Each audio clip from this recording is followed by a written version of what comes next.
Hey, everybody, welcome to episode 131 of Carmelo's Wrestling Radio Relived. I get so excited every week when it goes up a step, like up a week. It's like crazy. I'm so happy. We are so blessed to have this many podcasts so far. Hello to my girl Jeannie, and hello to our new buddy Rich. How you doing there, buddy? Oh, Doing jeez. good. How's everyone? Okay. Anyway, we have a guest today that we've had on the show before, and we decided to bring him back today because he's got some interesting news he wanted to share with us, and we will introduce him now. You'll see he's listed as the Grizzled Vet. His name is Michael Mccurdy, and Mike, welcome to the show again. Thank you for coming. Yes. Um, Oh, thank you for having me back. oh, of course, and please explain to everybody again why you're called Grizzled Vet. It is a nickname that was given to me many years ago, about 8 years ago, by Albert. He made the comment after doing an interview with me where my voice was very hoarse and very raspy that I Right. sounded like the grizzled vets in the locker room after they were smoking cigars and drinking whiskey before the Oh my matches. God. And then it got stuck. It stuck with me. I decided to play with it. I went with it. I have a logo. I have a Facebook page. Oh Uh, you wow, know, very I call my cool. son Little Grizzle as a joke. Aw, So that's we cute. we've That's kind of very rolled with cute. it. Very cute. Okay, so tell us what brings you back here. You have some upcoming stuff. I wanted to talk to you. That's why. Why else Oh, would I come back? you're so cute, and you're full of baloney. But thank you. Oh well. So Look at that tell us. smile on Come your on. face, Carmela. I like it.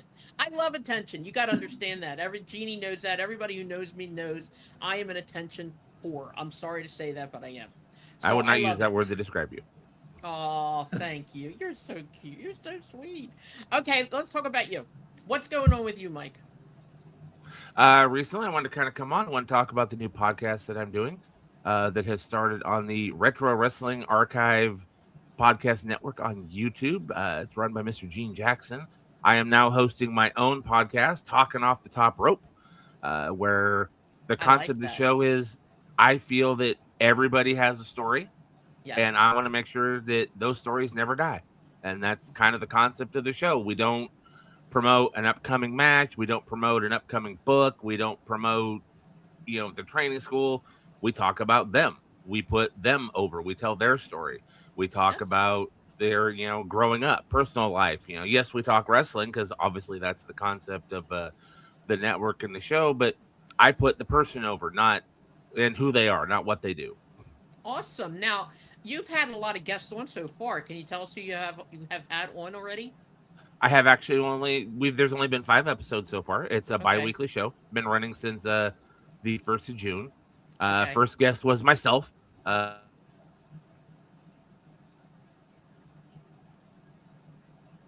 he Oh, froze. he froze.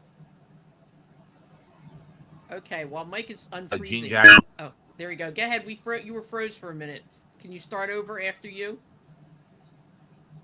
Yeah, the first guest was myself. Gene Jackson hosted with me, and so I could introduce myself to the viewers. Okay. My second episode was with author Ian Douglas. Second episode was with Patrick Scott Patterson, who hosts a very interesting podcast of his own, the Patrick Okay. Scott Patterson Project. I recommend everybody go out and take a listen to that. That one is about to you along the path that you follow. And then my third guest was Evan Ginsberg. We all know who Evan Ginsberg is, Wrestling Then Now, associate Okay. producer of The Wrestler.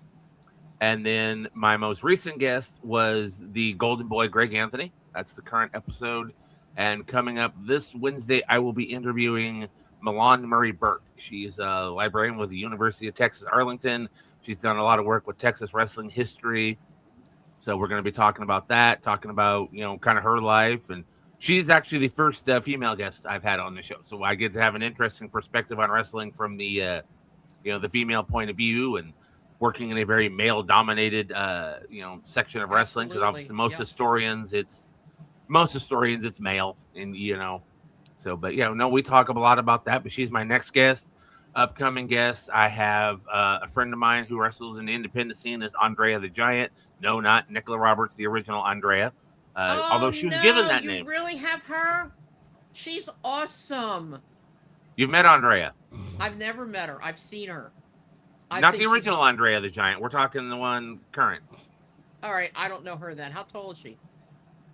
She's a very sizable woman, but yes, the original Andrea the Giant was Nicola Roberts, who also wrestled Okay. as Baby Doll, and then she gave my friend permission to use the name, so now she wrestles as Andrea the Giant. But I Okay, think you'll I be got interested you. in her story as well. I'm going to be talking with historian and promoter Joe Souza, a good friend of mine, one of the guys who got me started on my path in professional wrestling. He's an upcoming guest. Rudy Gonzalez, I'm talking with him. Another friend of mine from the Pacific Northwest wrestling area, Buzz Anderson. I'm going to be talking with him. I'm not going for the celebrities and the big names. I'm going for a lot of the people that I've met over the years, I've worked over the years, and I can say that an upcoming guest will be the woman that is talking to me right now. Yes, Carmela, you did agree to be a guest on my show, so we're going to be telling Thank your story you. and kind of talking about what you do and growing up and your life as a wrestling fan. So we'll make Thank that you. announcement now. But no, that's kind of the Thank you. concept of my show, though, is talking about the people, not just what they do. I don't want to promote a book. I don't want to promote, I mean, if you have a book out, yes, we'll talk about it. Obviously, I had Ian Douglas on the show, but Okay. I want to know about the person, and I want the person the chance to tell them their story, so that maybe, you know, 20 years from now, somebody might be reading and going, "Oh," and that story's still going to be alive because of something I did. Exactly. I understand that. And that's something that we've been trying to do as well. Unfortunately, when we started this podcast, between the time we started the podcast and now, unfortunately, some of the people have passed. But we are pretty much old school. We try to keep it old school.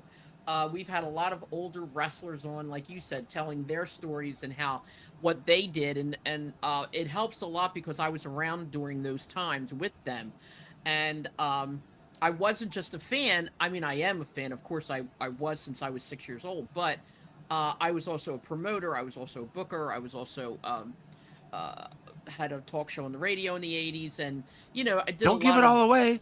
I need him to tune in. They will. They will. So, we did a lot of stuff that had to do with wrestling as well. But I understand what you're saying. And I agree 100%. Most of what we did over these weeks was to promote the person, what they were like, what wrestling was like back in the day. And I think that is a lot. And I say this over and over again. I'm extremely repetitious, obviously. But so many wrestling fans, especially the younger ones, obviously don't know what it was like years ago. They don't know what wrestling was like years ago and what wrestlers had to go through, and how those are the people that made wrestling what it is today. Because Mhm. without those strugglers, without those poor hungry men with their and women with their broken bodies and very very little poor salaries, there would be no wrestling today like it is now. I would fight that 100% with anybody who wanted to disagree with me, and I think that you guys will all agree that that's a fact. Wrestling has to evolve, and that's if there's nothing to evolve from, obviously yes. But the show is more than just like I see. You're talking about the wrestling back then, like with Greg Anthony. I think you might find his story interesting. We talk about his life, as a dad, as a father, and balancing being a father of professional wrestling, and Hmm. his wife now, who was his girlfriend when he started wrestling. She's been with him his entire life, as long as he's been wrestling. He's been with Right. her. So we talk about their relationship. We talk about a few years back he had a heart attack. He had a heart surgery. Hmm. Widowmaker was almost blocked, and while he was in the hospital, he basically kind of found God again. We talk religion, so we don't just talk wrestling. Like I said, we talk kind of the person and their personal life. So be prepared, Jeannie. If you have any skeletons in the car, or not Jeannie, sorry, Carmela. Jeannie, if you want to come on, I can talk to you too. Be Oh yeah, prepared she's because if you got got any stories. I'd be, skeletons in the it would be closet, a really short interview and very boring. if you got any Very skeletons in the boring. closet, I'm going to pull them out. I'm telling you. I got skeletons. We all do. We all got skeletons. Trust me. But there's some people. We have two people who, thank God, so far we've only had two negative comments on our podcast. And the reason I'm bringing this up is because talk about skeletons. This one person is constantly telling me he wants me to do a show on quote unquote ring rats. He wants me to expose women and girls and all the problems that they had with wrestlers years ago. And I told him, no, that's not going to happen. That's not what we do. And he, constantly says, I said, if you don't like the show, and, don't watch it. Just don't watch it. But they do. Him and this other guy, I'm not even going to put his name up there because all he does is say, I don't know why I watched this show this week. Well, you did, though. Okay. So why watch it? Like a lot of people, um, are demanding of certain content and they are very critical, and my answer to them is start your own podcast, or shut up. And that's that. I mean, everybody's got an opinion, but clearly in order to form that opinion every single week, you got to watch the show. So I'm grateful for that, I guess. Well, yeah, I views told a you how view, to handle those people. even if What? it's How a to? hate view. Yeah, how? I told you. No, I told you how to handle those people. Tell them to have the courage to come on your show and stop hiding behind the keyboard and let them get Exactly. their gripes on, and see how fast they respond to that. Losers. That That'll they never you know that'll never happen. No, it won't. Number one. And number two, I don't think I would ever want to give them even that little bit amount of recognition. You know what I mean? So I probably won't do that. But you're right. They have no, as they say, balls. So, that's how it works. But anyway, getting back to you, Mike, now you are technically, I guess, what is called a historian. We talked about that the last time you were here. And you explained to us what a historian is. And we talked about like why there isn't a big building that's got all of the wrestling history in it. And can you like redo that for us and tell us what it's like, or how do you become a wrestling historian, and why isn't there a building? Well, there are some places you can go to. The International Professional Wrestling Hall of Fame in New York. There's the museum in Waterloo. There are museums around and places around where you can go to and see wrestling memorabilia Mm-hmm. on display and all that. So there are places.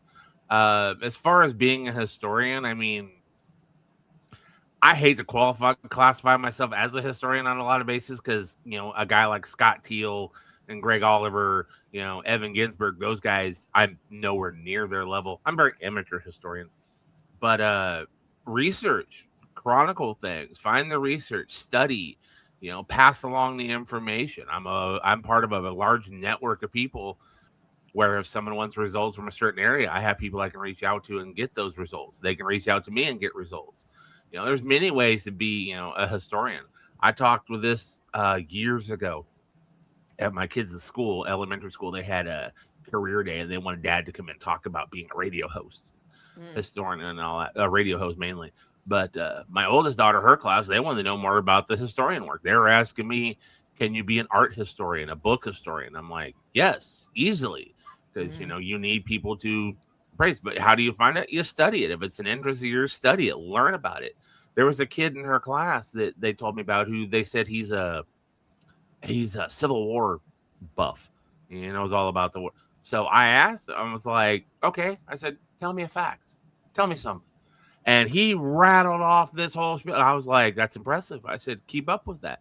One day somebody might reach out to you and say, hey, we're doing this documentary thing. We'd like to talk with you about some facts and get some things confirmed. That can happen. Yeah. His eyes kind of lit up because it's something he's interested in, but you can do that. For me, it was wrestling. I was big on wrestling. I wanted to learn more about it. In 95, I was early 20s. The internet came out, was the big thing. And I was able to get onto like AOL and I was able to reach out to all these different people. I was able to talk to wrestlers. I was able to, find other fans and we started exchanging information. And obviously people started putting up websites and all that. So, study it, Was research it, live it. was that your biggest introduction to wrestling, or did you like it as a fan when you were younger? Oh, I watched it all the time when I was a kid. Don't get me wrong. I grew up. I was about 12 years old at the time of Hulkamania. Actually, not even 12. I was 11. I didn't turn Mm-hmm. 12 till October. When Hulkamania, Hulk Hogan won the title. I was a kid. Hey, Hulk Hogan, woohoo! I was excited about that. But like I said, I Yeah. was young, so no, I've always been big into wrestling. Then I found the wrestling magazines, and I always liked writing, so that kind of got my attention and all that. And Okay. that's what I did and I still do, but that's what I did for the majority of it. Podcasting and the radio stuff, that didn't come along until 2014. So I've only been doing this type of stuff for 12 years. And I've Wow, been that's involved crazy. doing stuff with wrestling for 36. So the first 24 years was writing and research, podcast hosting, which is kind of now where I'm getting my attention. It's only been doing it for 12 years. Okay. So where do you see yourself in 5 years? Probably doing the same thing. I'm hoping with bigger numbers. The show averages, not a lot. I hate to say that. I get about maybe 100 views per, because through the network, people go there and they got certain shows they watch. I'm trying to pick up the numbers. That's why I wanted to come on a show like this to kind of get it out there. Talking off the top rope on the Retro Wrestling Archive YouTube network. You can There you go. that. We're gonna let you say it a few more times before this podcast is over. I say it a lot. My other shows that I do, they ask me, "Oh, Mike, what do you got coming up?" And I have to mention Wrestling Memories, my radio show on KSRQ. I have to mention Talking Off the Top Rope. I have to mention the work I do on the Podfather channel with my friend, Trey Mack. It's like a laundry list. This is the busiest I've been in. Probably the entire time I've been doing this is the busiest I've been. People don't realize it, but like podcasting can be a full-time job. Oh, definitely, and it's you got to have a calendar and plan your guests and what time, and you got to mark it down, and you got to set up the studios, and you got to edit some things. Luckily, Gene Jackson, he does a lot of editing for me if I need to help the clip stuff up, because I'm still learning. But it's a full-time job on its own. I find myself at work, on my lunch break or whatever. I'll be messaging somebody. I'll send you a message, hey, I'm because I try to make myself available like as much as possible. I don't have a lot of off time. Well, I did the same thing. I have a full-time job, and everybody knows prior to that, I had a very, very dear friend who passed away, and I was her caregiver, and I have a daughter who has disabilities, and now I am handling the estate of my friend, so there's like a ton of stuff happening. And every week at work on Thursday before I leave or whenever the podcast will be, I hear myself saying, "Oh God, I got to go home and do a podcast." And as soon as I get here, I'm like excited as hell. I can't wait. This to me, and I've realized this to me is my quote unquote happy place. Every time I come in here and I sit down with my friends, and if we have a guest or not, I love it because it's what I love to do. It's what I've loved all my life. It's who I am, really. And I love to talk about the wrestling. I love to talk about what I used to do, what I remember, the guests that we're having on. And a lot of times, like Jeannie will say to me, who do we have for this month? She just said it tonight. I'm like, I have no idea. My book's out there somewhere, but it's in the book, and then I contact people and I like to have, as I call them, repeat offenders, because I like having people on more than once, because I want to see where they're at right now, and I want to see what's going on with them, and I want to see how far they've come. And it works out great for me because, like you said, we're probably never going to get the quote unquote big stars. It's not going to happen. I do plan on contacting Tony Khan though, but we'll see. A little bit at a time. You never know, right? I mean, I'm manifesting this stuff. I'm telling myself every day. I spoke to Tony Khan today. What, Rich? Well, I got to raise my hand to try to get a word in here, right? Oh, so stop it. Go ahead. So, Mike, what I want to say in regard to what Carmela just said, I mean, I'm a fan. I have no background or history in the wrestling industry, but this has been my living my dream from Carmela having me on this podcast. And so I've been a wrestling nut since I was 8 years old. She got Larry Zbyszko on this podcast, and I was on the podcast with her. And you want to talk about a surreal feeling? Bruno Sammartino being my childhood idol, and growing up during the time frame of probably one of the greatest heel turns in the history of pro wrestling, and to be able to talk to him, albeit virtually, it was like, even talking about it now just gives me the chills. It just really does. That happens. That's the great thing about this. And Carmela, you mentioned, oh, I got to do another podcast. But then you get on here and you're like, all right, I'm excited. I'm ready to go. Yeah. This is kind of interesting for me because on my screen, Grizzled Vet, that's me. You have my name up there under your screen for episode 131. For me, mine, Mike Mccurdy, you're my name up there. That's me during the day working, my wife, my kids, and all that. Grizzled Vet, that's what I turn on when I do this. So right now Okay. it's kind of Yeah. interesting. I see both my names on here, and it's like, Yeah. because I this is what get I it. do. I become Grizzled Vet, and I'm happy with that. Yeah, I'm happy, and I'll tell you, so many people have said to me, wrestling. Ew. And I'm like, you know what? I don't care. Wrestling, I've always said it, wrestling has always been my life ever since I was little. The experiences I've had, the relationships I've had, the friends I've made, the times that I've shared with people, the people I've met, I wouldn't give that up for the world. Any day, any time. And I'm wanting to transfer this conversation a little bit now to a few updates because you and I did speak about it and you agreed to talk about a few other things. We're going to just throw out very little stuff about SummerSlam. Now, Mike, you and I spoke about the fact that you liked the second night better than the first night. I liked the first night Yes. better. Okay. Um, I liked the first night better because I thought it was the part I liked the most was the handing down the torch kind of thing with Brock and Oba. I mean, everybody knew it was going to happen, blah blah blah. But I think seeing Brock that way, as much as I don't really like him, but seeing Brock that way gave me a little chill. It was like, he really is finally ending it. He is like literally passing the torch. That's a torch passing that I've never quite seen that much before. Like the one time that Steve Austin at the WWE Hall of Fame handed John Cena a beer. That was kind of like him passing the torch to John Cena, Mm-hmm. that kind of thing. But I think with how Brock like kind of came out of character, which he usually never does, and I thought that was exciting. I like that. Um, I did like the women's match, even though I don't like the Bellas. I had said here on the podcast that they were going to turn. Bellas always turn, especially Nikki. But did you like anything about the first night? Well, I did. I liked, the moment with Brock and Oba. That was good. The match itself, to me, seemed kind of flat because it was Hell in a Cell. I wanted something more, maybe dynamic, something more. Oh wow! And I mean, the biggest thing was the tombstone on the wood. Yeah, but I understand Brock's not going to Yeah. do no crazy bumps. Brock's not going to No. bleed because his contract. He didn't have to do that, and the No. match was good. It didn't have that. It had the steak. I wanted the sizzle, I guess, is Yeah. a way to put it. Yeah. I I didn't get mind that. Rhodes and Punk. It was decent match for what it was. I don't think we needed the Randy Orton thing, but Yeah. What he's was got to that? What come was the back purpose of Randy Orton coming into the ring? Like, I don't know. so that they can continue the Cody Rhodes feud. Now Punk can move on because now he's obviously going to be facing Kevin Owens, that we now Yeah, know that's from night true. 2. So it kind of Kevin gives Cody Owens. something Yeah. to veer him away from the title for right now, while Punk moves on to other people. Yeah. Not a fan of the women's match though, because I can't. I don't like the Bellas. I've I never don't been a like them Bellas either. fan, even in the Diva Never. era. So No.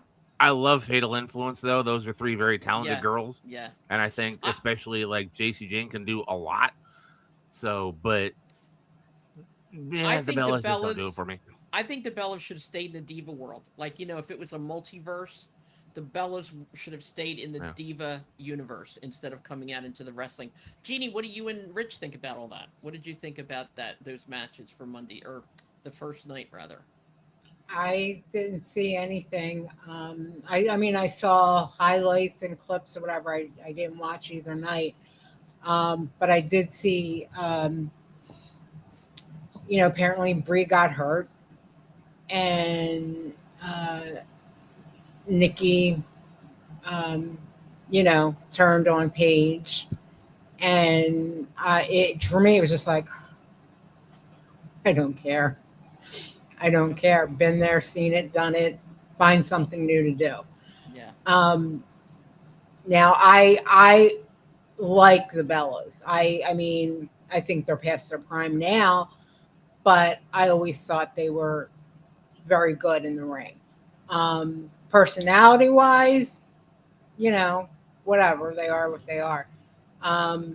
But yeah, it was in my, and I look again, and I didn't, and I'm going by, I didn't watch a a second of it other than little clips here and there, highlights. And the only thing that gave me some excitement or whatever was the Roman Reigns Seth Rollins match when they paid tribute to Dean Ambrose, aka John Moxley, and they were doing the Shield thing, and like that. And I thought that was cool. That I love because I used to love the Shield. I know. So I know. I did too. That other than that, I thought for SummerSlam wasn't that good. Okay, Rich, what about you? Well, when we did our predictions last week, one of the things that we talked about was that it was a very underwhelming card. The anticipation was underwhelming. At the end of the day, SummerSlam, in my opinion, over-delivered, way exceeded the under expectations that I had. I liked night 2 better, probably, for a couple reasons. First of all, now you're on night getting one, the thumbs up from Mike. That's why. Oh, well, first of all, Cody and Punk should have been the main event. The world title match, in my opinion, should 99 times out of 100 be the main event, not the Oba Brock match. And I think what they're doing now is, now Oba is the next big thing. The torch has been passed. I think they're taking a very big risk in over exposing him too quickly. I think so too. Night 2, I really enjoyed the women's ladder match. I'm glad Chelsea Green won it. The Roman Seth match was, in my opinion, a match of the year candidate. It was that good. That was one of the main reasons it over-delivered. The only thing I did not like about the second night was, and I just thought this was like, what sense does this make, was having Baron Corbin beat Trick Williams. That made I don't get no that sense either. to me. No. But night 1, I thought night 1 was solid, but night 2 really over-delivered. The only criticism I will give the Roman Seth match was the length of time that there was no referee. It was just stupid. It was stupid. Under normal circumstances, a second referee should have come out. Right, exactly. Well, I think, let's see, I'm not a fan of the fact that, and I don't remember word for word what Michael Cole said, but he did say a few things about John Moxley, quote unquote, Dean Ambrose, that he's out doing, where he shouldn't be. He wants to come back home, but he can't, or something like that. Like, Moxley wasn't real happy with some of the things that were said about him. Clearly, if he wanted to come back and the opportunity was there, he would come back. Okay. This is another thing that Michael and I disagree on, though. I do not like Danhausen. Okay. And Michael does. Right? Of course. I love Danhausen. Yeah. I don't see the attraction in him. And for the children, yeah, I do see that for the kids. I don't see it for the grown-ups. I think he's a nice man, apparently. He's got a beautiful wife. He has a really good gimmick. I just don't like it. I just don't see anything. The John Henry thing, I feel bad because John Henry is actually a good wrestler. Or Joe Henry. He's actually a good wrestler, but they really are not promoting him that way right now. He's kind of like a backup or almost a shoe-in with Danhausen. And I don't see a lot of, big stuff with them. After Monday Night Raw, I think it's safe to say, and it's a disgrace, that Joe Henry is now turned into an enhancement talent. He got squashed by Braun Breaker in less than 2 minutes. The other thing I meant to mention that I left out about night 2, the match between Sami Zayn and Finn Balor turned into a 4-way, and the return of Kevin Owens was just incredible. And that was like a really humongous pop moment. And I just want to say also, kudos to Kevin Owens, because on the post show, he recognized the female AEW wrestler who is now suffering from ALS and Right. mentioned Rebel. her specifically. And that to me was a 1000% class act. It was very much so, and I'll tell you why.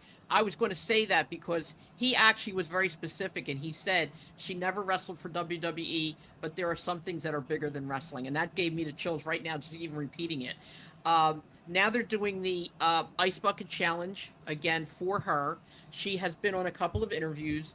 By the way, if anyone is interested, AEW website, aewshop.com, has shirts and wristbands for Rebel, and all 100% of the money you pay goes to ALS, and it goes to her.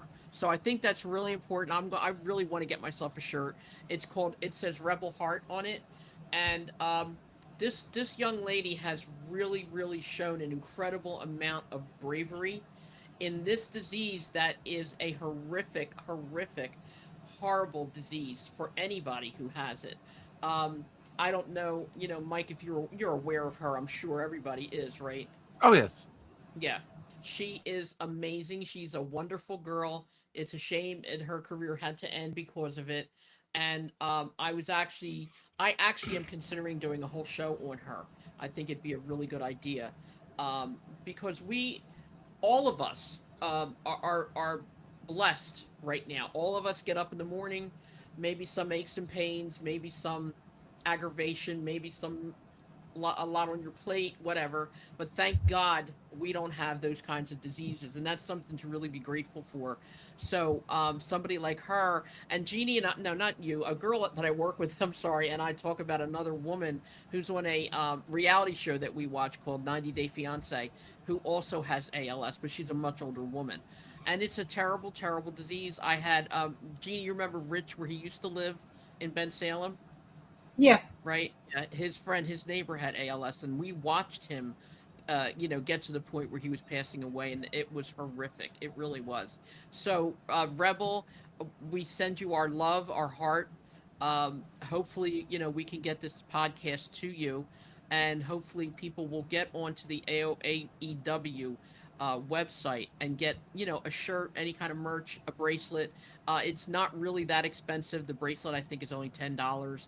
The shirt is like 25 or 30, which is cheaper than they are usually. So, and all the money goes to ALS and to Rebel. And a lot of the wrestlers are having interviews with her. Like I said, they're doing the Ice Bucket Challenge. I just saw Mick Foley doing it, and I saw uh, Beth Copeland doing it, and a lot of them are on Instagram and Facebook are doing it. Adam Cole's So up there now.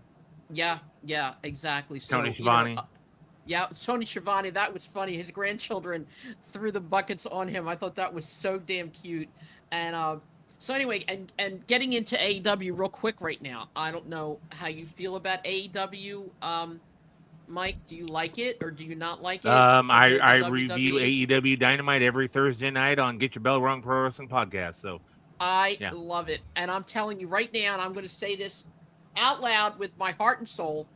Wednesday night Dynamite was one of the largest crowds I have ever seen for AEW. And It was it hot. was, They were down in Mexico. yeah, Yeah. it was packed. And I don't care what anybody says, it was packed. And I will tell you this too.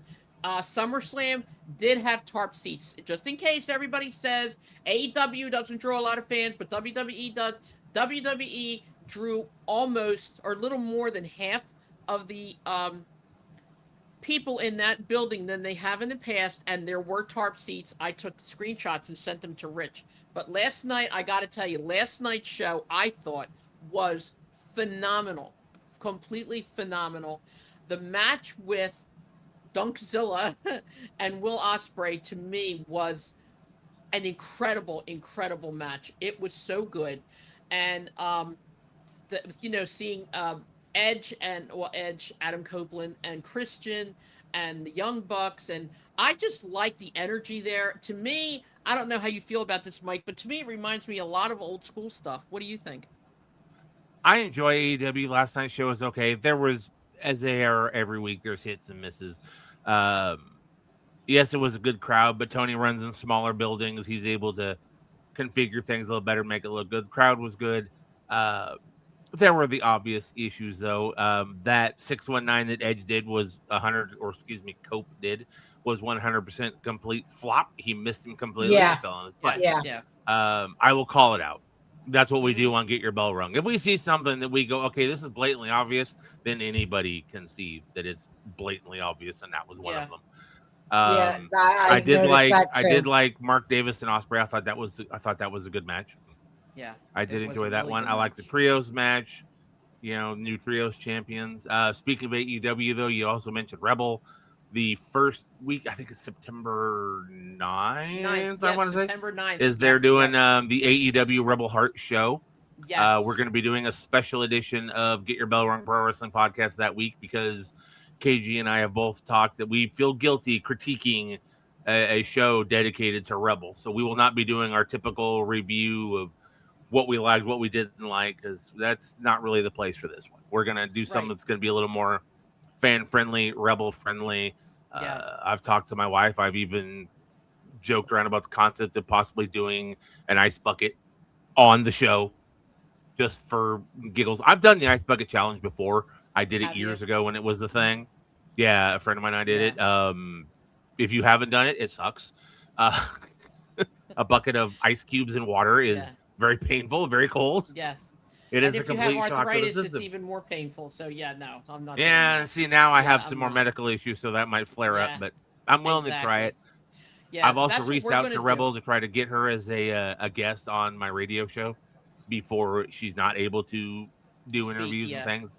Because I would like to get on talk with her. She's very open about talking about She everything. is. She's We would not be wonderful. talking about wrestling. We would be talking about her. Yeah. Wrestling at this point now is not even necessary. It's You need second. to Yeah. talk about her. Yeah. I'll Exactly. admit it. I teared up a little bit when I saw her when she announced that she had ALS. When Yeah. she started crying and talking about Tony Khan, even this big old bald man started tearing up a little bit. So Yeah. Rebel's an How can you amazing not person. though? Right. I mean, if you have any heart at all, you have feelings for somebody like that. But I think that's a really good Mhm. idea. Not that I'm trying to copy off of you, but like I said, we will dedicate a show to Rebel because she deserves it. She just deserves it. And I think it's important, like you said, to get away from the wrestling for a little bit and talk about some of the things that are really important. Because when we talk about Cauliflower Alley, about all the wrestlers that have benefited from the help that Cauliflower Alley gives, I'm very sure that Cauliflower Alley has been notified about Rebel, and I'm very sure that they will help. Anything that's needed.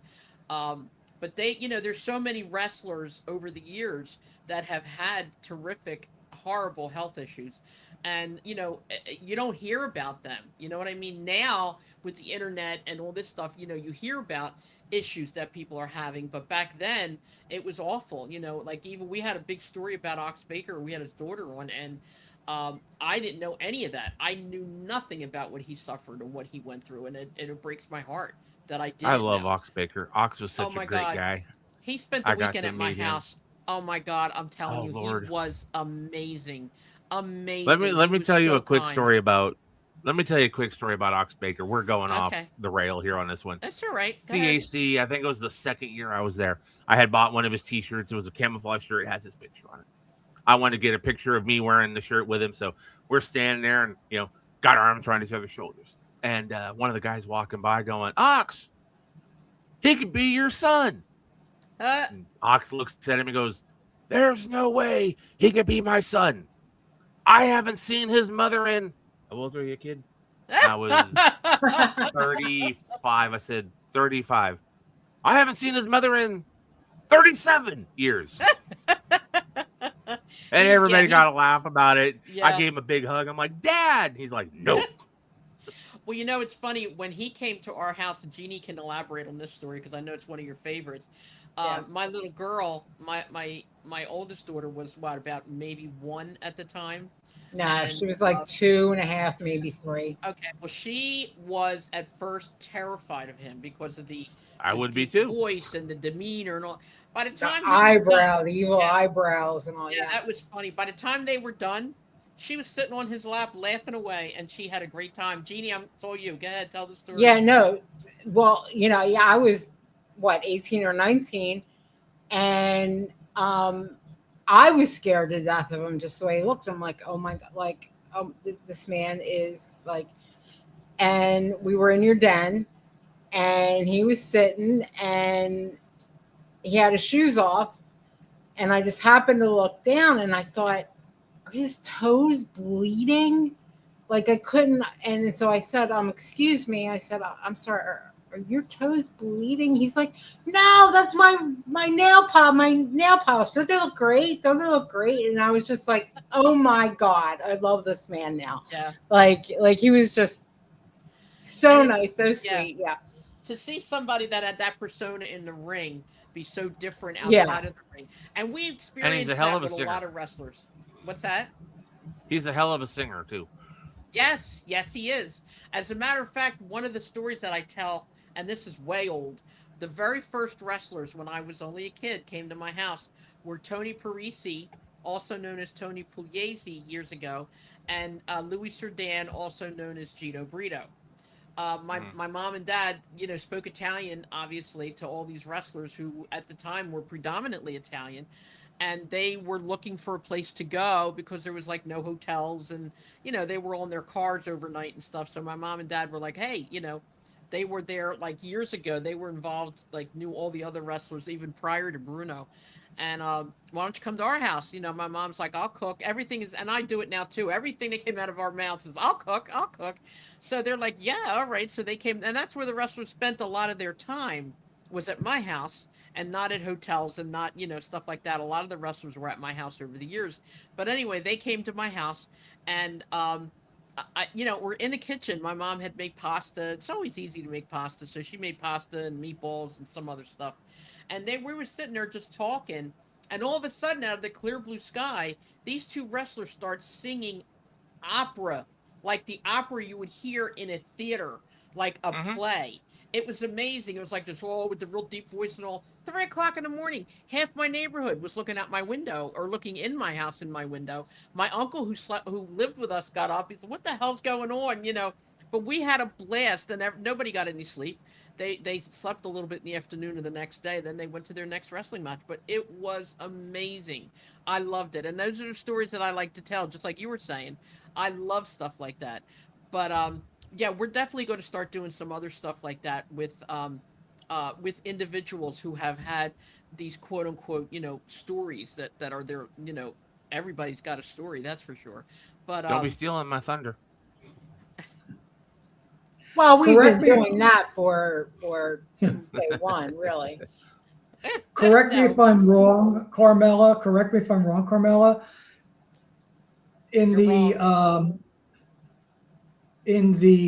late 60s, Ox Baker was in the WWF known as a character called the Ox, and he was thin, and he was a face.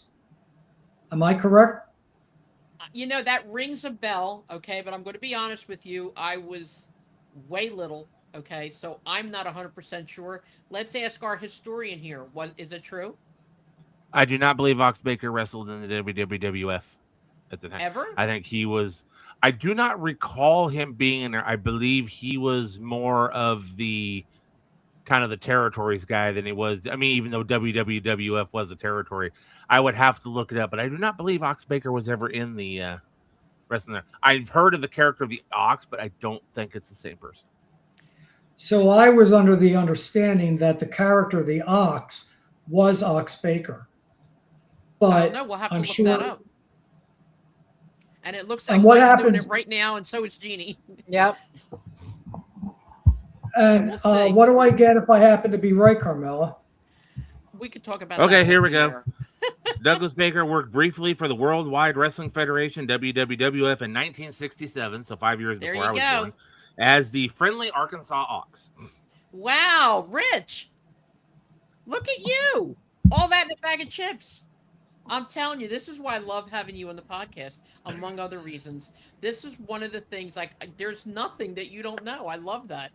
And it's funny because I find it amazing that wrestlers and people who are into wrestling know dates and times. I know with the wrestlers, especially Dominic, Bruno, they would turn around and say, "Oh yeah, that was in Louisville, Kentucky in 1970 something at this arena at this time with this wrestler." I'm like, how the hell do you remember that? I'm lucky I remember how to get to work every day. Okay, and I did not remember. I was on the podcast. I was talking about dating Ivan Putski and Andre the Giant, and I made a comment about, I don't know, I forget. It was a long time ago, whatever.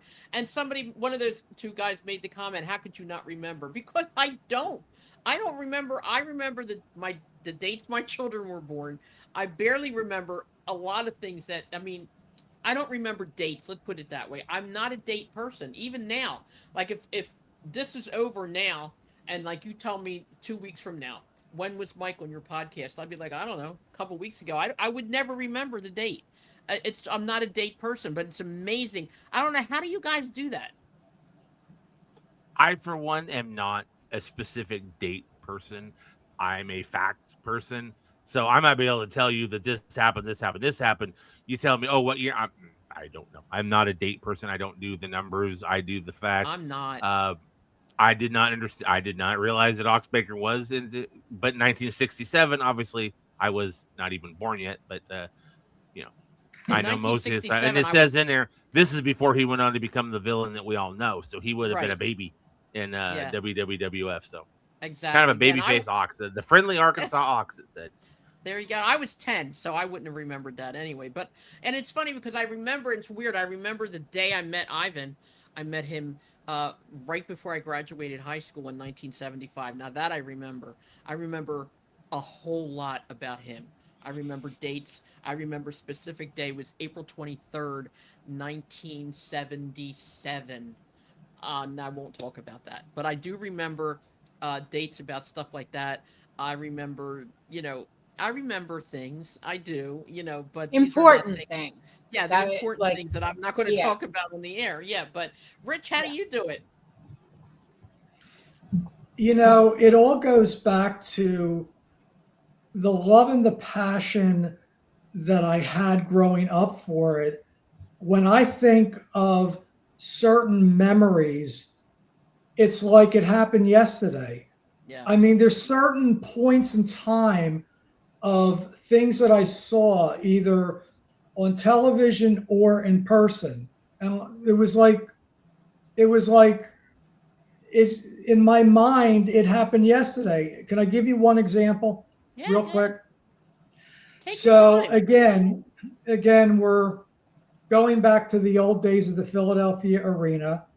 And the main event, this was probably 66, maybe. Main event was George the Animal Steel and Killer Kowalski against Bruno Sammartino and Victor Rivera. And I was there. I think I had a ringside seat. I was like loving this. And they had Bruno in the corner, and Kowalski was holding Bruno, and George Steele went to hit Bruno, and Bruno ducked, and George Steele hit Kowalski. And then all of a sudden, George Steele and Kowalski started beating the crap out of each other. And Bruno and Victor Rivera are in the other corner, and like Victor is like sitting on the top turnbuckle, and the two of them are just watching this. And it led to a feud where the following month at the Philadelphia Arena, the main event was George Steele against Killer Kowalski. And I did not go to that one, but in those days, the Philadelphia Inquirer used to have, maybe like in page 4 of the sports section, a little snippet of the WWF results at the Philadelphia Arena. And I remember reading that George the Animal Steel and Killer Kowalski went to a no contest. They actually went out and brawled on Market Street. and the Now crowd followed them. you know what's funny? Now I'm going to tell you, I was very young when that happened. So I'm older than you, right? I mean, I don't know how. No, Again, I'm not older than you. no, we're like months. We're Okay, like all right, within we're the same months. age. Okay, I don't know how you remember all that. I can recall now the fight that went outside. I was there for all that stuff. I don't remember all that stuff because I was running around with a bunch of kids when I was younger. When I was older, I was doing stuff with my parents and as far as the wrestlers and stuff like that. But I do remember that fight. I do, and it's funny because I don't remember specifics about it, but back then, you could go outside on Market Street and not worry about getting your face ripped off. It was pretty cool, and a lot of people were out there watching. It was really cool. But and it's funny because I remember when the arena got torn down, and I don't remember what year that was. And that was like my home. I was literally born and raised in that building. I don't remember when it died. Okay, but I was there. I was there for so much. But I think that's pretty cool, Rich, that you remember that stuff. God bless. Well, I find it interesting that you and I didn't meet, never met back then, because when I was 16 years old, one of my friends in high school introduced me to a certain gentleman who turned out to be one of the more sordid people in the world, by the name of Mel Phillips. Introduced me to Him I Mel knew. Phillip. Yeah, him I knew. What? I knew He him. so I met him through my friend in high school, and Mel Phillips owned the front row of the Philadelphia Arena, and every month, so this was 1973, I would go every month and sit on the front row in the center, and that was during the time period that Pedro Morales was champion. Wow. Yeah, you're talking a lot of. Yeah, I remember a Now, lot of that stuff as I got older, though. That's the now, thing. now, lucky for me, Mel and I were approximately the same age, so I don't have any nightmares or flashbacks. So he didn't Thank do God. nothing to me. Thank God for that. That's ridiculous. Yeah, really. Do you know who Mel Phillips is, Mike? Oh yes, Okay. Have you I know ever? the Mel Phillips and the Ring Boy thing. I know. Yeah, yeah, Okay. no, All right. I know Yeah, all about that. a matter of fact, I was interviewed when all this lawsuit stuff started. I was interviewed as to by an attorney as to what my knowledge and relationship with them was at the time. Crazy stuff, man. It was just crazy stuff. Yeah, part of my bizarre interest in this world. I know I have like newspaper articles and background stuff on that. Same Hmm. thing with the stuff that happened with Rock and Roll Buck Zoomhoff. Uh, Same thing with this recent Janelle Grant. I follow the weird, the kind of you stuff too as well. So Yeah, I think sometimes people find that stuff fascinating. Like what's the name on the? I think it was the second night of Summer. No, the first night. I think Linda McMahon was there with Stephanie yes, because their yeah, daughter because they were sang there to "God see her Bless grand. She was America." there to see her Yeah, granddaughter. yeah, and I think she did a good job. She's a cute kid. They're all I did. beautiful I girls. thought she was good. Yeah, they're all beautiful, beautiful girls. I think they resemble altogether. They resemble Stephanie. I think a little bit more than Triple H. The girl has her dad's nose. Oh yes, she does. Yes, she does. But the other two, I think, are more on their mom's side. The two of them are blondish, and one has dark hair. But Hmm. anyway, let's get back to you. Now, you and I spoke when you were here last about me writing a book. And you We have did. come after me over and over and over again about this, and I haven't. I've written snippets, like I write stuff, and like I can't get it out of my head that the book is supposed to start and end the way it's supposed to go. I can't get it in my head that it has to be edited to make it work that way. I keep thinking to myself, I have to write it in such a way that it goes from A to Z without skipping anything. And that's I think what I'm doing to myself. I'm torturing myself that way, and I know that that's That not true. helps. Huh? That helps. I mean, if you can do it chronologically, that's great. But if you Yeah. can't, you can just write stories and then you just tell me what order they're in and when they have. Anything can be, I mean, Yeah. I hate to say it. I use a little AI nowadays. I'm learning how to use that. But AI My helps with putting things together in proper orders and things like that. But I always make sure the voice is the person. I'm not going to let AI write it because AI is yeah. funky. Well, my daughter always says to me, and I don't know anything about AI. All I know is that I'm not a fan. But my daughter always says to me, "Go ahead. This is why there's no water in the world because of everybody using AI. Like apparently it takes the water or it's water run or something has to do with water." She said, um, it No, it's a computer. It's no, computers. but it's It's basically something to enhanced do. Google. No, she said something. I have to ask her. She's not here right now, but I have to ask her what she said.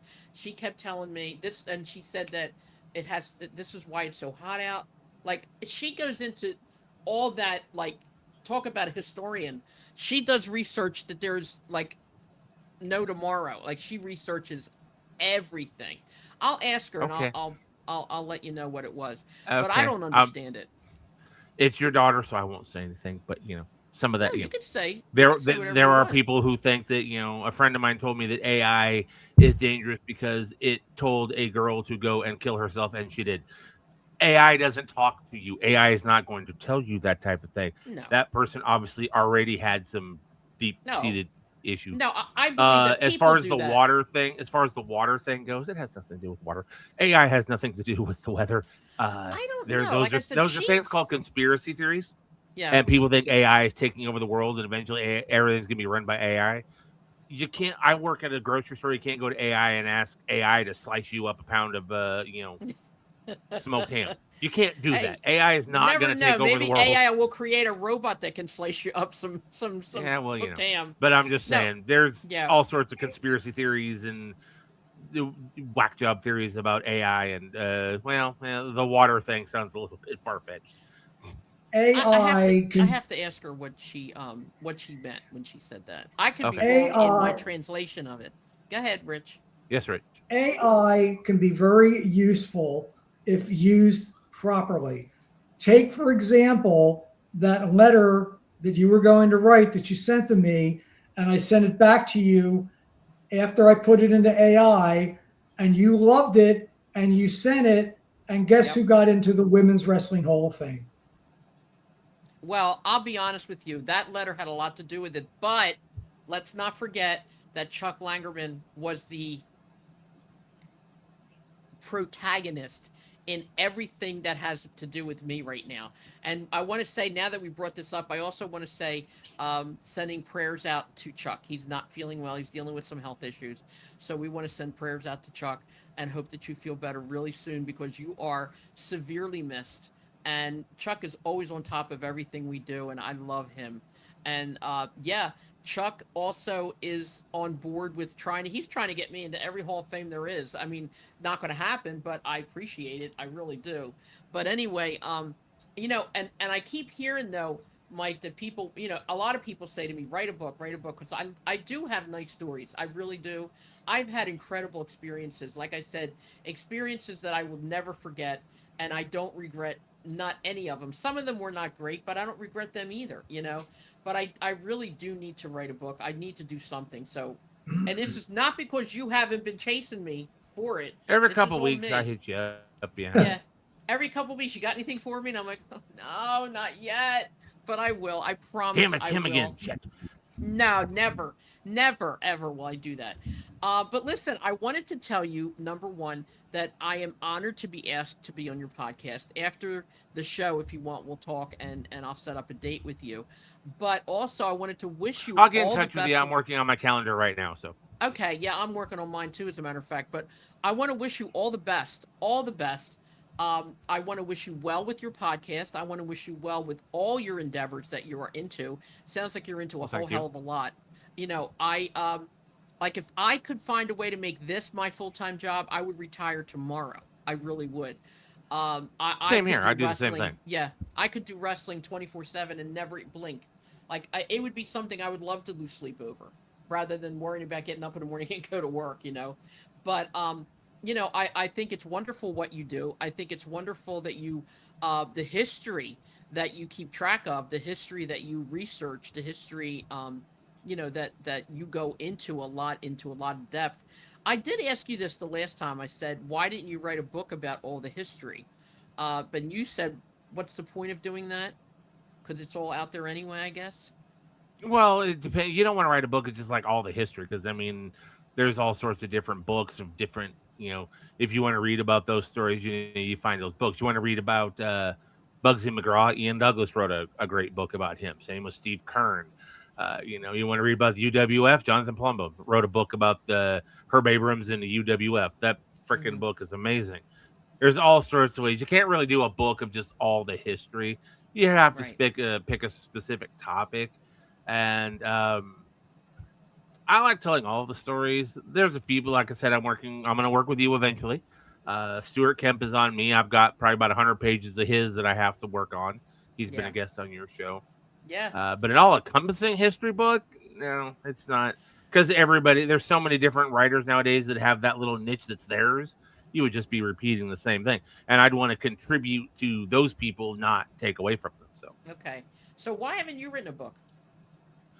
I'm kind of working on it. I'm working on okay. one, kind of telling the stories of the ordinary guy in the not so ordinary world of professional wrestling. Just some fun stories and talk about my life and what I've done, because I'm just a plain guy. I'm nobody, but people see me and I get recognized now, which is kind of weird. People see me on YouTube, but they'll be like, "Oh, you do the." I had a customer come to me one day when I was waiting on him, and he goes, "You look familiar." I said, "Oh yeah, I got a face everybody recognizes."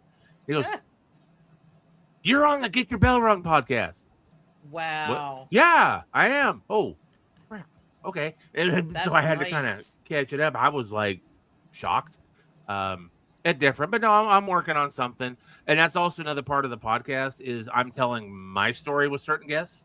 Like I said, I have Joe Souza on, and he was one of the guys that kind of helped me along. Same with Bobby Riddell. He's going to be a guest. He helped me along. And then I'm going to tell parts of my story when I interview them because they're a part of it. So it's being told in many ways, shapes, or form. But before we wrap things up, though, and I'm sure that's probably where you're getting to right now, we have not mentioned, I want to make sure to mention this. I want to say my condolences to the family and friends of Dory Funk Jr., who just recently passed away 2 days ago at the age of 85, I believe it was. Yes. I got a chance to meet Dory at a CAC reunion. Wonderful guy, and luckily there is a book out. He did write a book, so his story is available, because that's the problem. If they die, they're not there to tell their story. You're gonna have to rely on other people to do it. And luckily, he has a book called "Last of a Dying Breed," and it's available. I have it, so his story was told, and it can be passed on. So, when you lose a guy like that, you're gonna lose a chunk of history, and that's the part I hate. Oh, absolutely. And it's funny. A lot of people said when that came out that he passed, that a lot of people thought that he had already passed. Like I was one of those. I was Same like, wait a here. minute, this is like old news, isn't it? No, And then I was like, oh wow, okay. Yeah, what was I thinking? Like his dad, his dad, of course, was Dory Sr., and then Terry. There's some stories about Terry too. My God, there are stories. Terry and Dory could not have been more different. Okay, Dory was the calmer, more. I'm going to say PC, but maybe that's not the right word. Not Terry. Terry was like Terry. Terry did what he wanted, when he wanted, how he wanted, who he wanted, And man, there are some stories that you can, oh man, I don't even want to tell, I don't want to get into it now, but there are some stories about Terry Funk, God bless him. I will never forget the match that he had with Jerry Lawler in the empty arena match. I got to be honest with you. That my was eye. Yeah, my eye. My eye. That was I would say one of my maybe top 20 matches, I would say. It's a great match. See that on the internet. It was an awesome match, and I had never before then ever seen an empty arena match. I don't even know that there was ever an empty arena match before that. I think that might have been the first one. Yeah. Yeah, and I'll be honest with you, I don't know that there's been many, if any, after that. I don't know. Well, COVID. Well, I mean, like, no, but you know what I know mean. what you mean. I know what you mean. I was just making a joke. But I mean, it was so good. It was so good. They wrestled so well together. It was unbelievable. And I want to make one more comment. When you said about how wrestlers in AEW like clearly screw things up and all that, everybody I have does. to tell you. Yeah, I was going to say I have to tell you. Nia Jax, and I am a pro woman for all women, but Nia Jax is one of the wrestlers, and some of the men do it too. that when she's going to get hit with a chair, she'll bend over like this for like 10 minutes and won't even get up until, because she knows the chair's coming. Sometimes it's becoming more and more and more and more obvious. And I've seen it in the WWE as well. And I've seen it in the AEW, where the wrestlers are literally preparing the audience for what's going to happen. And they're not doing it fast enough. Like they're getting to the point where, like, you know, and this happens in the WWE a whole lot. When somebody's jumping off the top rope, you know, it's like to crash into like 3 or 4 people. They're all just standing there. Nobody runs away. Nobody tries to stop it. They're all standing, and all of a sudden they all put their arms up and they all grab that person when they fall, and then they all fall down. It's like, oh my God, I'm hurt. You know, at least make it look a little more believable. That's my thing. What's worse than that is when there's 5 or 6 guys out there and the guy's climbing up at the top rope, and then they all of a sudden stop and run to that spot and get to Yeah. we're ready. Those are even worse. Yeah, or when they're climbing the ladder and all of a sudden there's no wrestler in sight except for the person on the ladder, and they're climbing the ladder 1 step every 3 minutes. And then finally at the very end, when they know that it's their time to get the belt, they zoom right up, rip the belt off, you know, but that's another thing. It's like, you know, can you make it any more obvious? We're talking second night of SummerSlam, or first night of SummerSlam. Second night. Second night was the 4-way match, right? With Kevin Owens? Right. Okay. Yes. There was something that happened in that match that drives me nuts. You have, for example, Kevin Owens, Sami Zayn. They're doing their spot. And then Owens takes a bump. Boom. Or no, we'll say Finn Balor comes in and Owens takes a bump. And then you'll see Owens roll out of the ring, and then Sami Zayn and Finn Balor do their thing. And then Sammy will take a bump. And then because the other guy came in, and then he'll roll out of the ring, and then those two will do their thing. Yeah. It was so blatantly obvious because they do the bump, and then those two start, and you just see the guy. He wouldn't like sell anything. He would just roll out of the ring because it was the other two guys' turn. Yep. Stop doing that. Stop doing that. That's why I don't like multi-man matches, because if it's done right, okay. But when you literally see them, okay, I'm out, and they roll out, let you guys do your thing. Then here comes the other guy, and then another guy rolls out. They showed it way too many times. I don't know if it was the wrestlers or just the cameras were in the wrong spot, but no, it was the wrestlers. So obvious. And see, the thing is that if we see it, why don't their bookers see it? You know what I mean? And do something about it. They do. Why don't they do something about it? Clearly they don't. Like, and I love Will Ospreay. Everybody knows I love Will Ospreay. He's always behind me. Okay. But I don't like when he does this, when he'll like do one of those rollouts, like you said, he'll roll out of the ring, and then he kneels down and he's on the side of the ring and he's like hurt and waiting. Exactly. All of a sudden he sits up and he's still sitting there going, and he's looking at the ring and he's looking around and he looks at the ring. Then all of a sudden he zooms, you know, that's so obvious. And it's Will Ospreay. I mean, I love him, but he shouldn't do that. None of them should do that. It's annoying to me, especially when you know a lot about wrestling and, you know, you've been around it for a million years, and other people don't see it. They only see what they want to see. And, well, that's a lot of times I get annoyed. And I mean, when I first got into wrestling in like 85, like, you know, to see somebody in a sleeper hold and the arm goes up and falls, and the arm goes up a second time and falls, and then the third time it goes up and and then it stays up, and it's just like the first time you see it, it's like cool. The second time it's like, really? And I mean, but they all, and to this day they still do that. Yep. They still do that. They do. And it's just like annoying. I know. And I agree. Like the thing with the 619 with Copeland. He was there for 5 minutes in that. Yes, I said the over same the rope, thing. and I'm over just the like, rope. what the ever loving F are you doing? I know. Like you know, and I got annoyed, and then I turned the Phillies game on. But it was what I mean when they do that. It's one of my like biggest pet peeves. Do it better. I don't know what happens. Just do it better. Gina didn't like that, so she decided to watch paint dry instead. I hate baseball. But anyway, we're going to say goodbye to you now. It's time to move on to the Thursday night events that are happening in my house right now because I have work tomorrow. And we love to do the podcast. I love to do the podcast on a Thursday night. It's just a preference. And we have been doing it pretty much like every week, and I'm grateful for that. But whoa, somebody's got a wind blowing That was somewhere. me. But That was me. stop it. What'd you do? Air's thunder. Was it really? No, Yeah. it wasn't. No, it wasn't. What'd you- Stop. You made noise. What do you think I did? Pass wind? I mean, I was going to seriously. say that. Can I say one thing in closing? Since I've been listening to you for the last 20 minutes. No, straight. you can't. No, you can't. No, go ahead. So I wanted to second Mike what Carmela said. I wish you all the best. It's really good. It's really good seeing you again. With all of your different podcasts, I really very much admire what you're doing. Oh yeah, that's a thunderstorm right there. Yeah. That was.